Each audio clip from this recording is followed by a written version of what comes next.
like, we need the first episode to drop already. I set up the YouTube.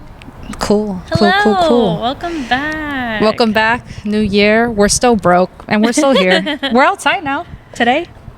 Change of scenery. Change of scenery. We might have to do this more often if the weather's nice. Maybe in the summer we'll be outside a little more. Yeah. Yeah. That'd be nice. It's not cold, but it's like there's little wind, but like even in the shade, like it's bearable with just long sleeves and calling it a day. Yeah, it's cool. Yeah.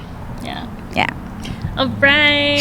Happy New Year. I hope that you missed us. So sorry it took us forever to film a new episode. To be fair, like even when we're setting up, we're like, I kind of blanked out of how to set it up for a good minute. It's been a minute. It's been busy, man. We have lives. Really just lives. Yeah. We have jobs. We have a commitment. Yeah. But It's been fun. yeah. Hey, I'm supposed to be leading today. She's I'm leading a little today. awkward. I don't know why I don't she's know awkward. why, because you're always the one that leads. Well, I don't know the topic. You want to explain what the topic is? Yeah, okay. So today we do have a topic, and we are talking about, first of all, we're talking about the new year, if we have any New Year's Eve or New Year's goals, New Year's resolutions, anything that we're like planning for this year. And then we're going to start talking about some expectations of people in their mid-20s and what society expects us to do and how we are either doing it already or we're not, and we're trying to get our lives together still. So you want to start with your New Year's? I know you do a vision board. I do a vision board. I do an image digital vision board, and I put it as my wallpaper on my phone, and then I put it on my iPad, and it's for both, like the wallpaper, lock screen, and home screen. And it's kind of like resembling what I want. It's more like an action plan than a vision plan. It's stuff to what I want to happen, but I know I need to make the work to do it. Yeah. So usually it's kind of, it deals with, and also this year I actually use pictures that I have. Oh, okay. Some of them. So like for like friendships, healthy relationships, I actually put my boyfriend on it. I actually put you on it for friendships. And one of my other friends, Wendy, if you watch it. But I've been doing that and like stuff with school and my job. Like I put actually myself on it and my job and what it wanted to look like and action plans like that. So that's what I did. From the last episodes I had, I told everyone I'm doing a 5K. I ran on New Year's. It was raining. It was really liberating, by the way.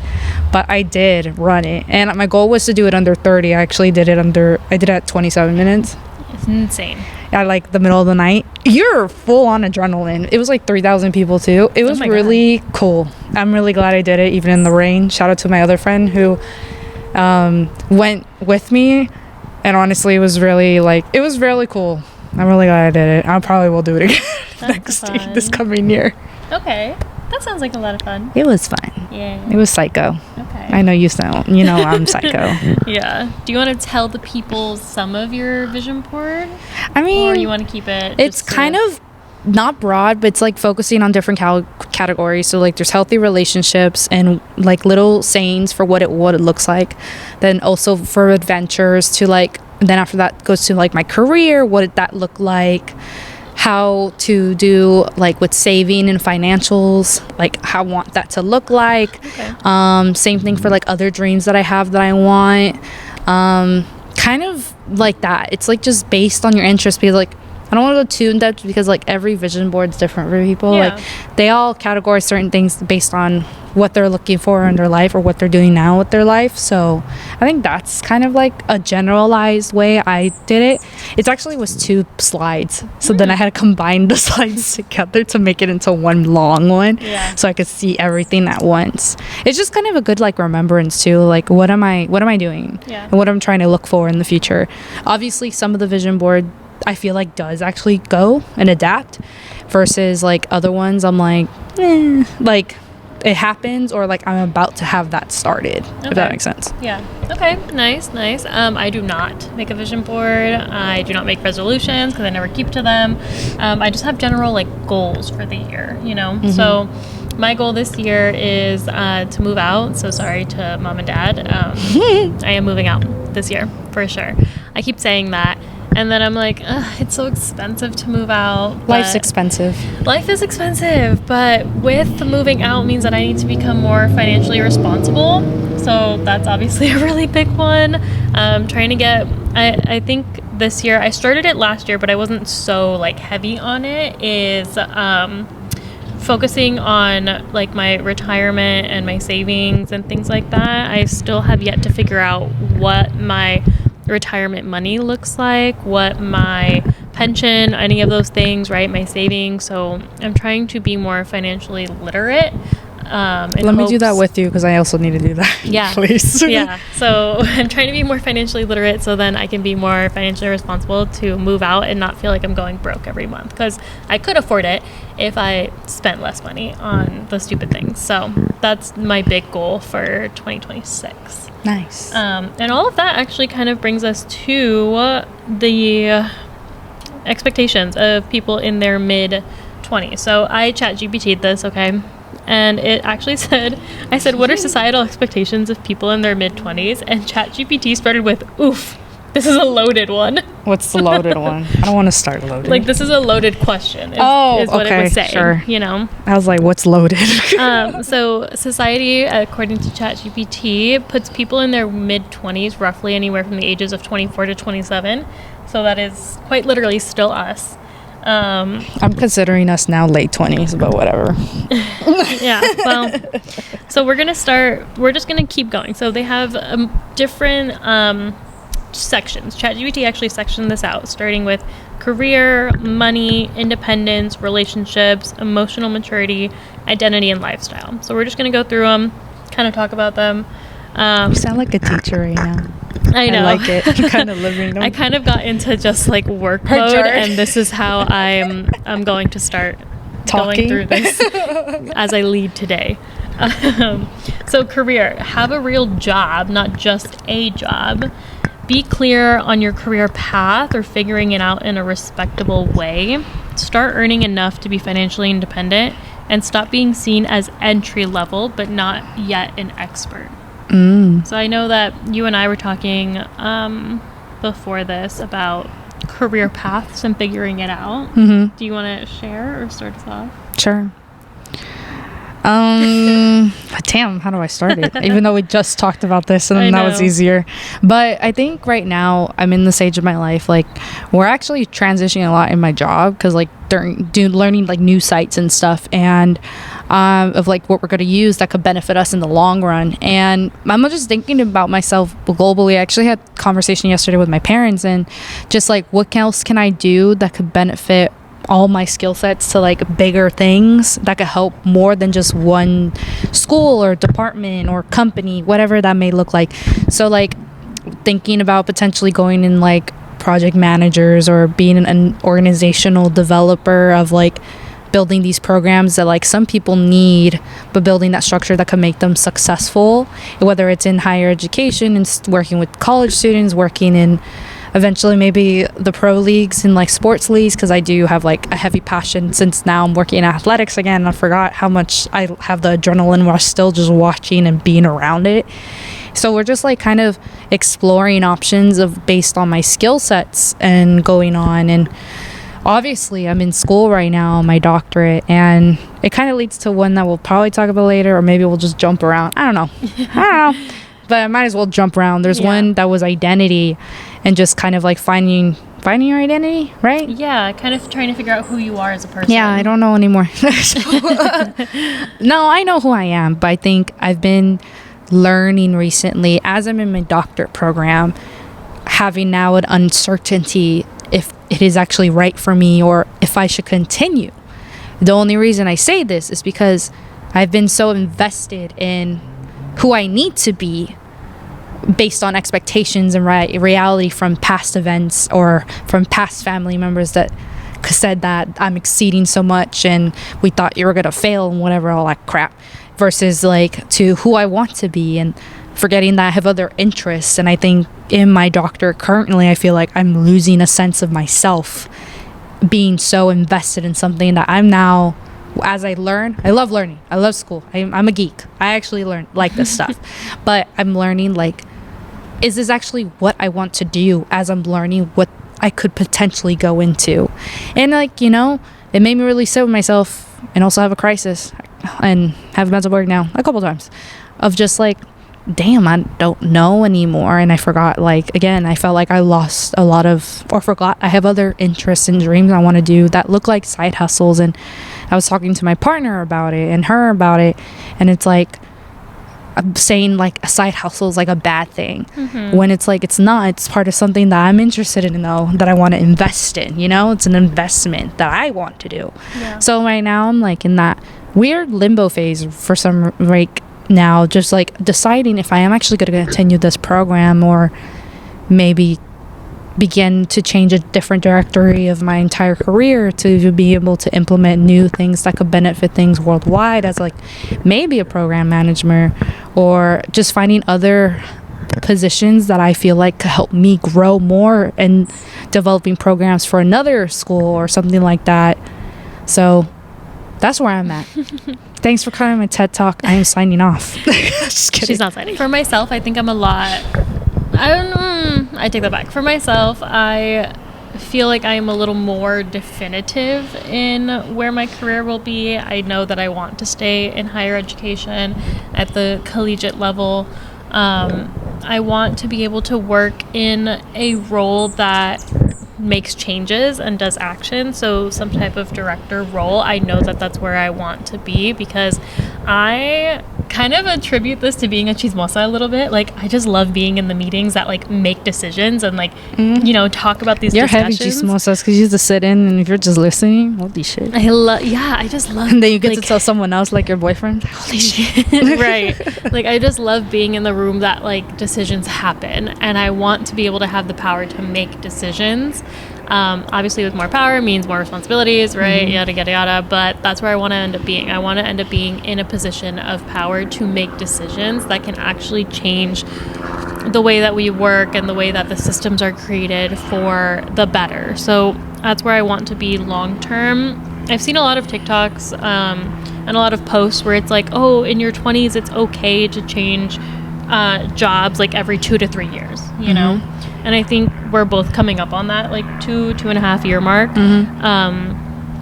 Do I want to necessarily leave where I'm at? No, just because I recently got, well, not recently, I guess almost a year ago now, I got a promotion, like very quickly. So I hadn't even turned a year into my department when I got this promotion. So now that I am coming up on 2 years in the department, 1 year into this promotion, I think I'm going to stay here a little longer. But not sure how much longer I will be in the department, just because I do want to explore other options, right? And the skill set that I have now and the learning that I've done now is great. And I've been told that I can think in a very leadership style, and that I could potentially lead people. So I think if I have the right team to support me or the right leadership to support me, I could start developing more of those skills, which is kind of nice. Look at you leading this episode. Look at her being a leader. Oh my gosh, guys, am I just secretly a leader? Yeah. So it's like, maybe. No, it's like that too. Like, I don't plan on leaving my job anytime soon. Like, just more, I'm now thinking about what are trajectory options in my career to expand. Yeah. And, you know, benefit more than just one area, maybe multiple areas. Right. A very long-term thinking. Let's see. We'll go on to money. No. Kind of jumps into career, right? So ChatGPT, for people in their mid-20s, it's paying your own bills consistently. It's start saving, emergency fund, retirement, things like that. Reduce debt, or at least feel less guilty about it. And then be responsible with your spending. I pay for my bills. Do you? I still have bills that I don't fully pay on my and that's own. okay. But for me, I think right now how I budget, actually this year was a really big push, was to really, really be harder on myself in terms of like needs and wants. I like to buy things that I want every now and then, but I've actually slowly stopped. I still have not gotten a tattoo. That's good. It's still been a cool minute. I really want one. That's a big one that she spends a lot. Yeah, F32 for a reason, guys. Jesus. But yes, I stopped heavy spending. I really right now focusing on bills, and I'm also focusing on debt. I do feel guilty still sometimes with my debt, whether it's student loans or stupid credit card debt. But I have to I'm still working on putting as much money as possible every now and then to lower those in my credit card. Student loans, that's a different conversation. But that's kind of where I'm at. And when it comes to budgeting, is all right, everything first. As soon as I get my paycheck, all the bills. Yeah. Let's go. Let's nail them all out. And then after that, then I see how much I have left. And then to dissect it down to groceries every week, all that stuff. How many times am I eating out? I actually cut that a lot too. I do it maybe at most once a week for part of my day, as whether it's a lunch or dinner or even just snacks. It's only once. I'm really trying to cut it down even more. And yeah, I think that's it. I think that's what I'm trying to do right now to help control more, and then just be more wise when it comes to spending. It's something I need to do right now, or can this wait, for example, doctor's appointments and eye doctors, those shit can't really wait. So you have to get some stuff. As I mentioned, trying to move out, so trying to logistically spend less money, which is hard, but what I am challenging myself to do, I feel like I tend to buy a lot of fast fashion. You know? I buy a lot of clothes, so I'm I'm a clothes person too. So I'm trying to be okay, I don't need that $2 tank top from Target. I really don't. So I'm trying to stop buying fast fashion and really trying to buy pieces that I know will last a long time, or at least pieces that I know are more universal, because I tend to be oh, well, I'm going out and I need I have this specific look in my head, so I need to go buy that piece. So trying to do less of that.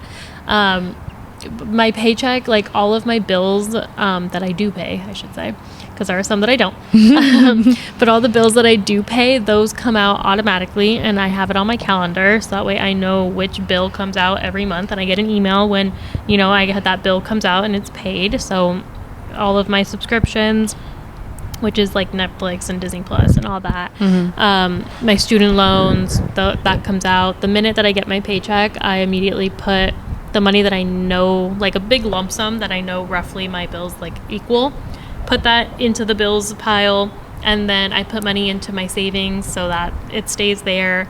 My student loans, my car payment, paying that off. So I do some of it already. I am good at budgeting that money as far as all my bills. It's the rest of the money that I have in the pool where I'm great, what can I spend this on? And then it's no, stop. Leave it there. Leave it close. Yeah. But I am trying to spend less on my credit cards. So the only thing I buy is big purchases, right? So I bought Bruno Mars tickets for October. So it's okay, that went on the credit card, but I'm going to pay it off, right? I'm just waiting for people to pay me. So that way, because I put everyone's tickets down. So it's that goes on the credit card. But other than that, like Bree said, food, I am really bad at buying out a lot. So I am trying to get better at meal prepping my week, or at least some of the days, so I'm not always buying lunch. Or sometimes I go to work and I get hungry by 10 o'clock and I'm ooh, let's go buy a croissant, and instead I'm no, buy fruit or buy yogurt, and then take that to work. And now my boss actually got a little mini fridge in the office, so he was hey, if you want to put stuff in there. I was perfect. Oh, nice. So now put it. I can keep it there, for the 4 days that I'm in office. That way I know that's already there, so less spending. Nice. Trying my best here. Oh, sorry, hold on. My phone's opening. Okay. Yeah, my debt. I honestly don't feel guilty about my debt, to be honest. I still do all the time. My credit cards aren't insanely high, which I try to keep them that way for a reason. And then my student loans, it is what it is, and my car payment, it is what it is. So independence. Combine those. You could combine these. Yeah. Kiwi. Yeah. Okay, so we'll do independence and relationships. So independence, live on your own or with a partner. Roommates are tolerated but side-eyed, it says. Handle adult logistics without help. So your insurance, your taxes, your appointments. Be emotionally independent from your parents. And then relationships, be in a serious relationship or at least open to one. Start thinking about long-term commitments. And if you're single, I'll just leave this out there for the people that are. Be working on yourself instead of just existing. Period. On that last one. Gosh, independency. I mean, I think what's funny with the roommate stuff is because we were roommates before, and it was great.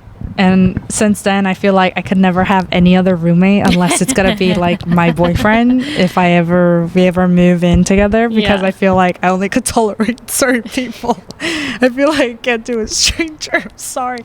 Sorry to people out there. If you guys do that, I give you all the power. But for me, I have a type. We also had stranger like college roommates, and I feel like that was the introduction. That was roommates. A good test, and that wasn't fun. That was not fun. Not at all.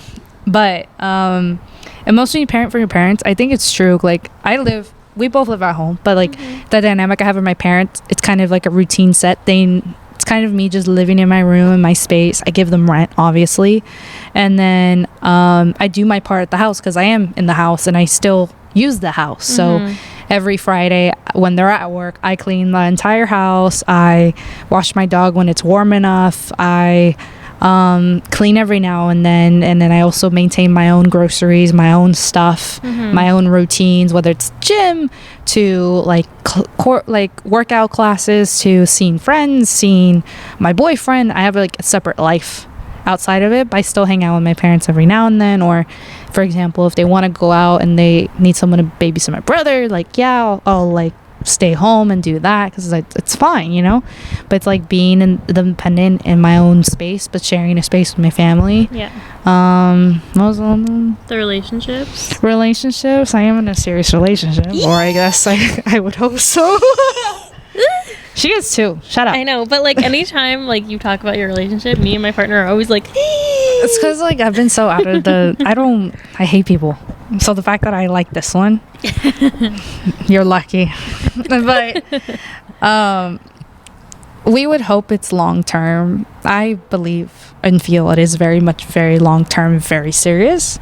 And I think we are navigating together in our careers and our aspects of our lives because our dynamics are different and we're still learning about each other and communicating and adjusting.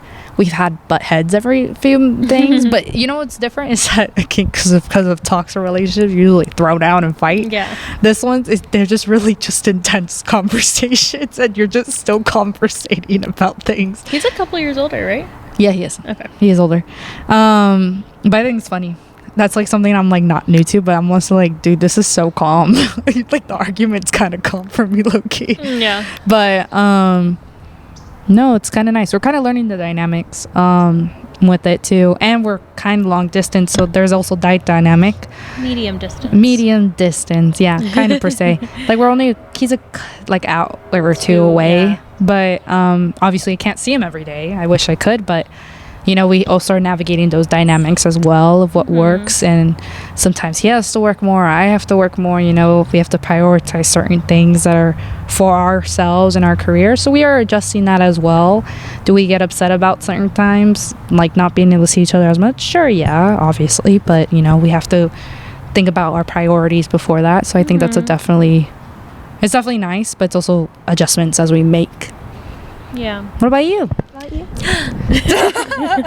And back in. Yeah, so I'm in my serious relationship. Okay. I'm just kidding. I like him. He's really great. Yeah, he's great. And so, you know, as far as the independence goes, yes, I still live at home. No, I do not pay all of my bills on my own, as we've established. So like 3 times already. Shout out to mom and dad. I do pay them rent, but shout out to mom and dad for still paying some of my bills for me. She gets mad, and sometimes I bring it up, and her parents parents look at her. We should start charging you. And they're like, and I'm like, oh. She hates when I bring it up all the time. She's like, shut up. I was like, I'm sorry. Yeah. I'm just going to state something. I do believe that I'm emotionally independent from my parents. I think, you know, I am grown, and so I do share things with my mom, obviously. Like, we're close. But I think also because I'm, like, in a healthy relationship and I feel good, like there's not much like drama that I need. I know. My sister's like, what's the tea? She's like, I'm like, nothing. She's like, oh, you're in a boring relationship. That means it's healthy. I was like, oh, okay, cool. Right, exactly. So yeah, it's like really nothing. My boyfriend and I have talked about potentially moving in together one day. We only live like 30 minutes from each other. He comes over at least once a week for dinner at this point. Which is really nice. Yeah, my parents feed him like once a week at this point, so it's nice for him to like come and hang out and everything. And so we look at her all giddy talking about him.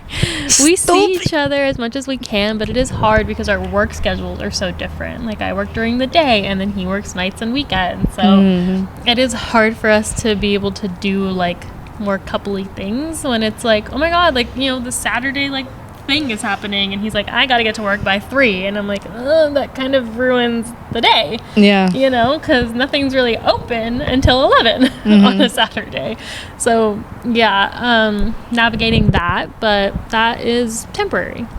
So we've talked about money, we've talked about moving in, we've talked about potentially like future things, and I know his siblings have also asked him like, oh, have you guys had these conversations? And at first it was always like casual conversations, and when we had that real conversation we were like, okay, like it's not in the cards for us now, but we can revisit that in the next like year or two. How many years have you guys been together now? It'll be 1 in May. I'm saying it like as if it was yeah. How many years? I'm months. Like months. I've been months. Dude, it feels like years. Sorry. It was 8 months. I felt like she met him like 2 years ago. That's why it feels really long. I met him in February of last year. I know. That's why it feels like long. February 5th is when we matched on Hinge. So then how many months has it been? It's been 8. All right, yeah. 8 months. It's almost been a year. So, yeah. Cute. It feels like forever. It feels like they've been together forever. It does. And we even say it. We're like, damn. It feels like a really long time. I was like, all right, it's only been a year? Same thing with like my sister and her husband. Like, it felt like they were dating. Like, I always got it wrong. Like, I'm like, how many years has it been? Like 7? She's like, it's been like 3. I was like, oh shit. Okay, I'm going to move on now. Yeah. So, next. Emotional maturity, you guys. Okay. I don't have that. I'm just know who you are. Set boundaries. Supposedly, we're supposed to be doing that. Communicate clearly, and then be self-aware and emotionally intelligent. So great. Do we know who we are at this point in our lives? No, we don't. I feel like you have like a sense of who you are. But I feel like as we grow up and go older, it changes. I was about to say that. Like it's a. But also, what does that mean? Like, it's like adaptability, kind of. Yeah. You're adapting because it's like I can't say I'm now being 26. I can't say like I'm the same person when I was like 13. I'm not. No, even when we were 20. And we're even 20. Like I was not that same person. I had a different relationships with certain people then, but like, and boundaries. I think the boundaries has adapted because. Now, from like last year, I let go of a lot of people, or people left naturally. Yeah. And it's because A, they didn't serve me anymore, or B, they were not good people in general. And I just realized like if I want to prioritize good, healthy relationships, I got to remove all the not good, the negative, and the all that shedding away. Like I need that to go. And boundaries has always been a challenge. So we had a quick pause because there was technical difficulties. Our recorder died, so we had to change batteries. Yeah. But now we're here and we're back. So where was I? Oh, okay. I remember now. Boundaries. Yes. We're at boundaries. Well, yes. Identities and boundaries and all that crap. Yeah. So yeah, I feel like who I was when I was like 13 or 20 or even 22 or whatever. I feel like I had to adapt and change my boundaries, and I had people who were in my life weren't good people or just didn't serve me anymore. So it turned into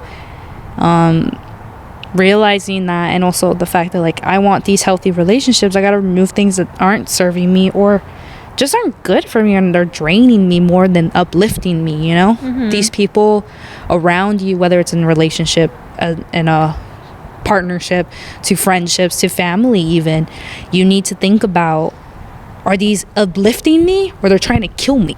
Yeah. Like, are they sucking the life out of me, you know? Yeah. You have to think about those things. And it's going to be hard. I didn't say it was easy. It wasn't. It was adjustments. She's seen me having to adjust physically and mentally for certain things that I used to do for people that I'm like, no, they don't even deserve it in the first place. So it turned into that, and it was a hard navigation, but at some point then I realized, like, I learned to live without certain things and people, and I'm like, shit, I actually am doing still all right, you know? Yeah. But it took a while. Didn't say it was all rainbows and butterflies. It was there was a lot of ruts and like challenges and mental breakdowns of like, I can't believe this happened, you know? Yeah.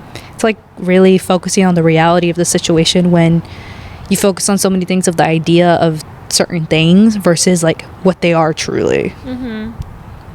I always think about like, oh, you're supposed to like know who you are, and I'm like, well, what does that mean? Like knowing what my values are, knowing where I stand politically, and like, you know, knowing, setting boundaries, like knowing where I am with my friends and like all these things, or just knowing like, I feel like, for example, and I'm not trying to compare us, right? But for example, like you have very clear hobbies, you know, you like reading, you like drawing and painting, you really love sports, you love like working out and working on yourself, and like all those things are great, right? And then I'm like, what do I like? I'm like, I like listening to music. I love going to Disneyland. That's kind of like one of the sure things in my life. That is like, one of the sure things. I love Disney. I like sleeping.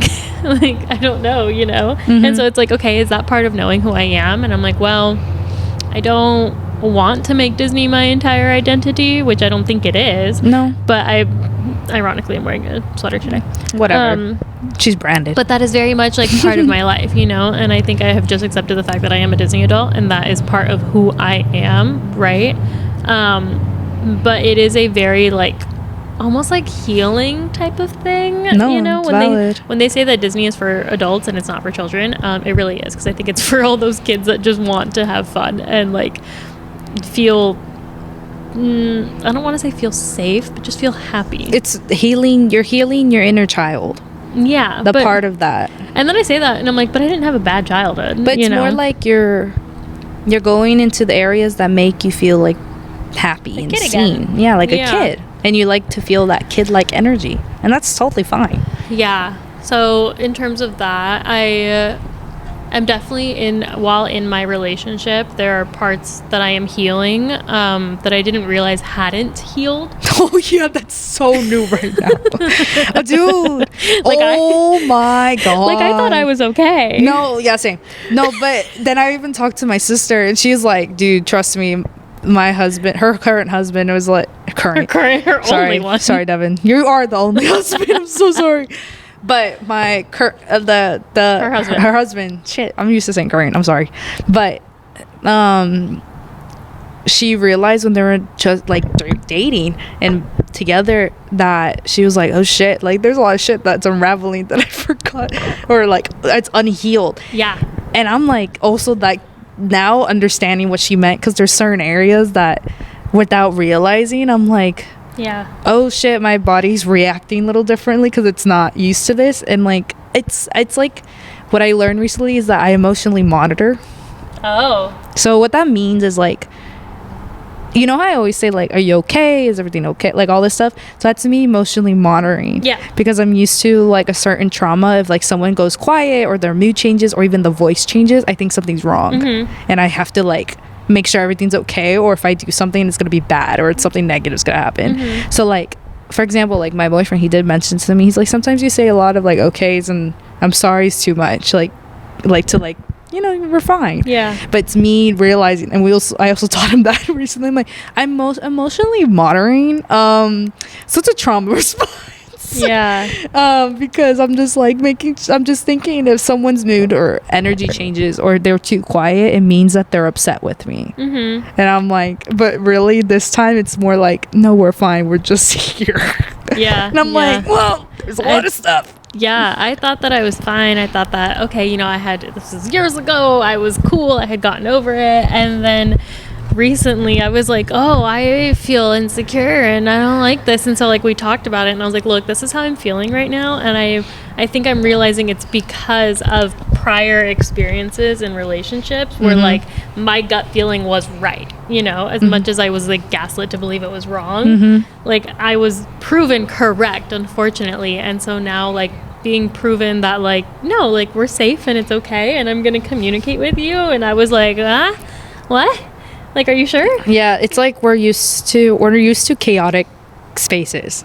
We're used to that overwhelmingness, and now the fact that it's calm and safe, at least for me, my body reacts not even with anxiety but just like startled, because I'm like, okay, so what do I do? Yeah. I'm like, bruh, this is incorrect. I'm learning to like stop questioning. Yeah, it's that. It's also that. Like, it's always me being like, but are you sure? Like, you're lying to me, right? And he's like, no, like I'm being honest and upfront and forward with all my information. And I'm like, so what are you hiding?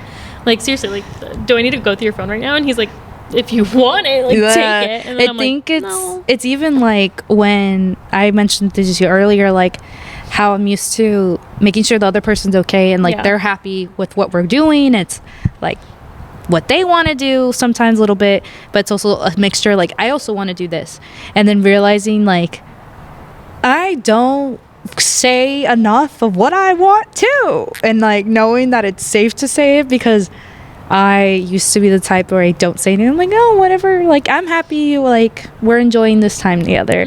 And this time like he will address to me like, okay, but what do you want to do? Like, like, let's do what you want to do. And I think that was a response, because I'm thinking if they want to do something, if I want to do, it's like a negative effect, or something else is going to happen. Like, well, if we did this, that means we're going to do this. So it's like, it was like that in the past, but now it's more like a natural, like, no, let's go do what you want to do. I'm like, you're lying. Shut up.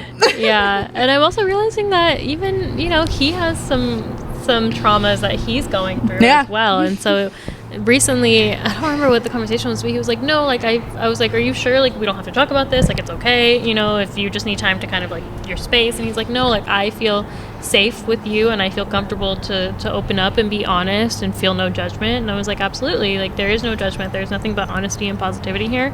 And so doing that, I don't know how we got on this topic, but like doing that is I know we jumped back to like relationships. I know. Well, I think it would turn, because emotional maturity and like the boundaries, and then realizing the toxic behaviors, I guess. So we added a category, I guess. It's okay. But yeah, it's like knowing who I am, I guess, is also healing traumas that I didn't know weren't healed, and things that are coming up again where it's like, you know, 3 relationships ago and you're like, oh, I remember when that happened and it hurt me and I thought I was okay, and it's all coming back to the surface again. And having a partner that is understanding about that. They're healing the unhealed parts of ourselves that we didn't even realize that weren't fully healed or aren't healed in the first place. Yeah, that I just decided to dig deep inside and be like, we're just going to forget that happened. Yeah. Nice. Crazy. Interesting how things work. Last one. All right, bet. What's the last one, Jeanette? We were kind of talking about it.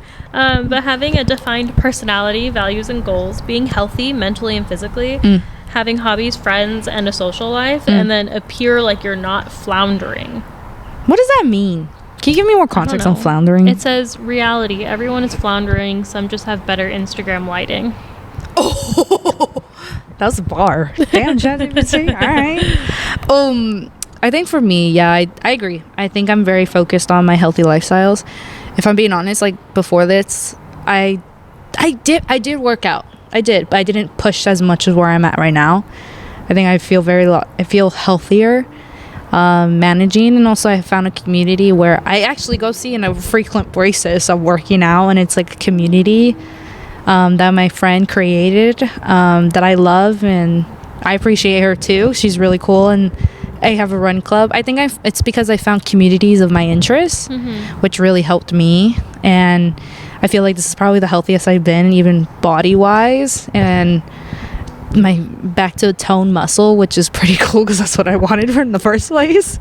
But also being able to like do things again, having a community around me was really helpful, knowing that I wasn't alone trying to navigate this too, and having people to talk to. And it's also all a group of women, which is really dope. Nice. That the program has. And if you're interested, it's called Hope for Gains, and literally her name's Hope, the personal trainer, and she's super dope.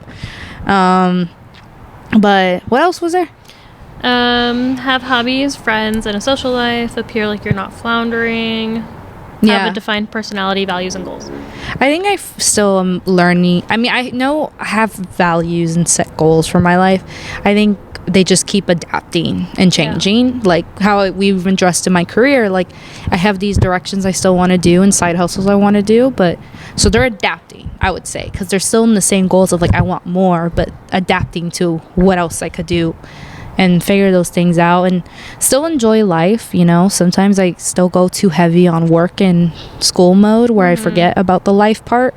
So trying to find that balance is still something I'm still trying to navigate, and saying yes to adventures and just enjoying those moments, because life's short and you never know when the last time will be, so might as well live it. Yeah. Nice.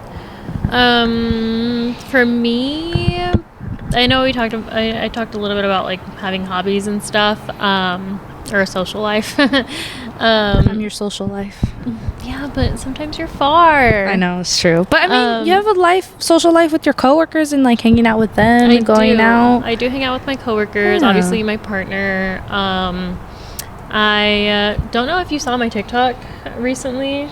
TikTok. Like a couple weeks ago, I took a little mini mic to Disneyland, and I was trying to be I'm not trying to be like an influencer or anything, but I just want to challenge myself to be more confident with being alone, right? Oh yeah. I remember. Yeah. We talked about this in the last episode, because like at Disneyland we recorded with a bunch of people around, and it's something that you're not comfortable with, but it's easier when you're with someone. Yes. Yeah. So I am comfortable going to Disneyland by myself, like just walking around by myself with a drink or some food. Like I love it. I think it's so chill and relaxing. But I challenged myself to then be like have a camera in front of me by myself, to be a little more like open, and I did it for a little bit. It wasn't a lot. Still little matters. Yeah, and I did it with nobody around, or like nobody that was like sitting there for a long period of time. Like people had come out of a ride, so they were like walking around me, but nobody was like sitting around me. So I am currently challenging myself to do that. So that is, kind of one of my new hobbies, I guess. But in terms of like being healthy, I don't love where I'm at physically, so it also takes a toll on me mentally, and that's been kind of hard over the last 2 years now. I've probably been complaining. She's worked on it, and negative self-talk is a big thing on that too. Yeah. Like even though I feel good about myself, I also was really negative on myself, even though like people are like, Brie, but you look skinny and all that, but I didn't feel skinny. I still felt like I was holding stuff on my weight. Yeah. It's hard. There's this image that people feel like they need to follow, but also being able to see yourself in that image and in that mirror and being like, I feel like I look okay and I look good, but saying that but meaning it is one thing versus just saying it nonchalantly is another thing. Yeah, and there are days where I feel better than other days, and there are other days I look in the mirror and I'm like, oh, like I just don't like what I see. And so I've never been one to be on a consistent workout routine. Like I've tried here and there, she got me into ClassPass for a little bit. I had bought an app, which I still have the app, where it's like 15-minute HIIT workouts. And so nice. In COVID, I was doing that consistently, like 3 times a week. I was doing those workouts, and I was seeing like good results. And then I just stopped because then I got a job and, I got busy. I did have a 24-hour fitness pass at one point. So then I was waking up at like 5 a.m., going to the gym before work. So I have done little things. I just haven't been consistent enough. And also, like, I keep telling myself, I'm like, okay, well, maybe I'll do it, like, here at home. And then I'm like, no, it's going to be hard because my dad's home. And then, like, I don't have, space to do it, right? Like, I can work out here at home.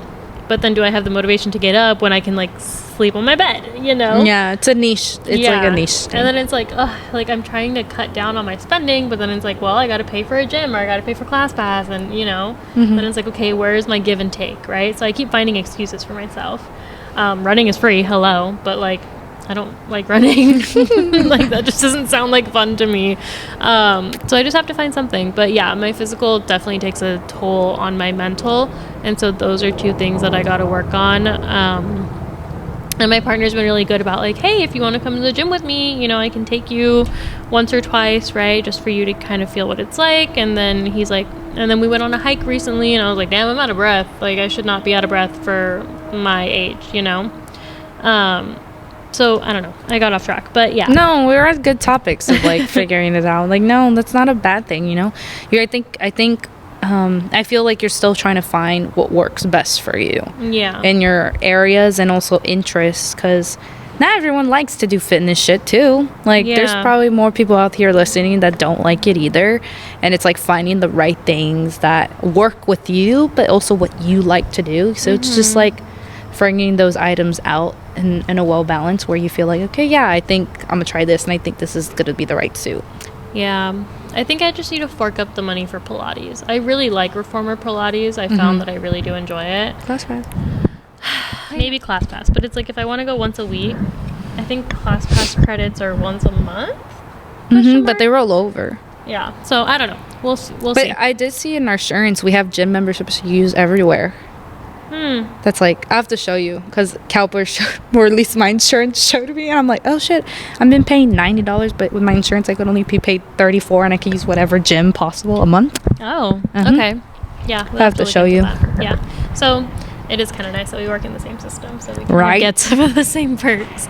But yeah, so that's really it. I do want to read this last little bit about, it was kind of a summary of that ChatGPT gave me. It's kind of nice. So this is our end quote of this episode. Well, no, we can add our own thoughts into it. Oh, but that's true. I still want to read. This is the adjacent end quote. Yeah.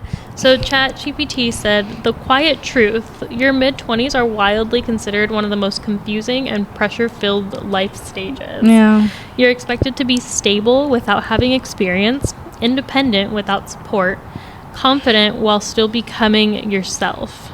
That's it. Because it said, if you want, I can also compare expectations versus what's actually healthy. No. So, yeah, that's really it. That's honestly kind of a good bar. Damn, ChatGPT. All right. Whatever. But honestly, I kind of agree. I feel like I know some parts of myself that I feel like are solid versus there's other parts I'm like, I don't know. I'll figure it out, I guess. I think I'm still figuring out things, and I hope you guys notice, like, even when we're still developing and adapting and changing, we still have nothing figured out, really. So yeah. And it's okay. It's never a bad thing. This is the time to figure it out. It's okay to restart also your whole journey potentially, or changing new things of yourself that you're like, maybe I want to do this instead. And this is kind of the time with the support and making sure you're all right to know if you can make this change. You know, sometimes there's no risk without reward.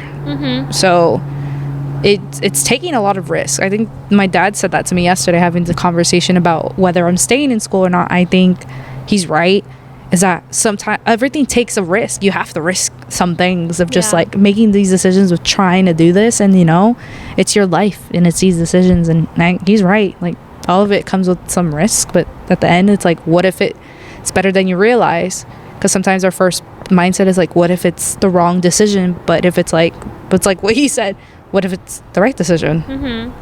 You're gonna have to give me a minute here, okay, and just trust the process, because I just went down like a little rabbit hole for 30 seconds. So oh god, trust the process. Because right now, when you said something about like, you know, risk and reward, I don't know why Hannah Montana came to my head, and it was like, this is the life. Hold on tight. Okay. This is the dream. I told you have to give me like 30 seconds to go down this rabbit hole. Okay, you did. So hold on, I'm not done. Oh, so I was like, she could have sang the rest of the song. No, that's all I really wanted. So it went from Hannah Montana to High School Musical, because High School Musical. Hold on, I can see you making faces.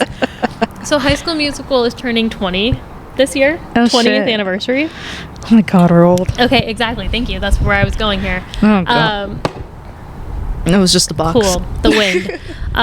So High School Musical is turning 20 this year, which means I was 7 when this movie came out for the first time. Yeah. Exactly. You're breaking my heart right now. So going back to the whole we're old thing, 20 years to do life, you know. And High School Musical, I still feel is such an amazing movie. It is. It's pretty good. Yeah, and the music's great. High School Okay. Musical 2. All right. Honestly, it's better. retract back. Okay, I'm going back. So hey, sometimes the simple things are really what you have to hold on to, is where I was going with this. Okay, Aw. where it's like it's been 20 years and those movies still hit that kind of like comfort zone for yourself, right? And so it's okay to hold on to things that make you comfortable, but like you were saying, risk comes with good rewards. And so I think it's also about kind of cautiously taking your risks, right? Don't just quit your job without a backup plan. You know, like make sure that you know what your next move is going to be. Like when I quit my job in 2024, I said, hey, I'm coming home and I'm quitting my job, but I had already interviewed for 2 other places. Two other places. So it's like I already knew that there was going to be a potential backup plan somewhere. I didn't just say, bye, see you later, I'm gonna go jobless, right? So it's things like that. Like I understand that the 20s are the time for trying new things and you know, exploring and whatever, but at the same time it's a time to start figuring out what you want to do long term. Because eventually the reality is that we all have to worry about retirement. We all have to worry about, okay, where are we going to live eventually? You know, you got to move out of your parents' house at some point, or live with them forever, who knows, or move them into your own house, I don't know, you know. But it's all those things where it's like, if we would have, and I think my parents, I don't know about you, my parents say this a lot, where it's like, oh, if I would have known at your age, I would have started doing this sooner. Yeah, right? they still do that. Exactly. And I'm like, okay, well, I am at that age and I'm not doing it, so we got to get on this. So I think we say it every time, like, move at your own pace, but make sure that you're making decisions that are still right for your life and that make you happy. Because the last thing you want to do is make a decision that affects you long term that you end up hating. Yeah, you don't want something life-sucking or draining you out. You want something that brings something to you. Thanks. All right, everybody. And with that, we are going to close out this episode. Season 2, episode 2? Or episode 3? No, I think 4. No. Yeah. No. Yeah, because we were the first one. And then Disneyland. No, it wasn't Disneyland. We did one more before Disneyland. The first one. No. Anyways, whatever episode. Okay. It's either 3 or 4. Season 2. Happy New Year, everybody. I know we were late. I'm so sorry. Please like, share, and subscribe. TikTok, Instagram, Spotify, YouTube. Live, laugh, Instagram. Okay, bye.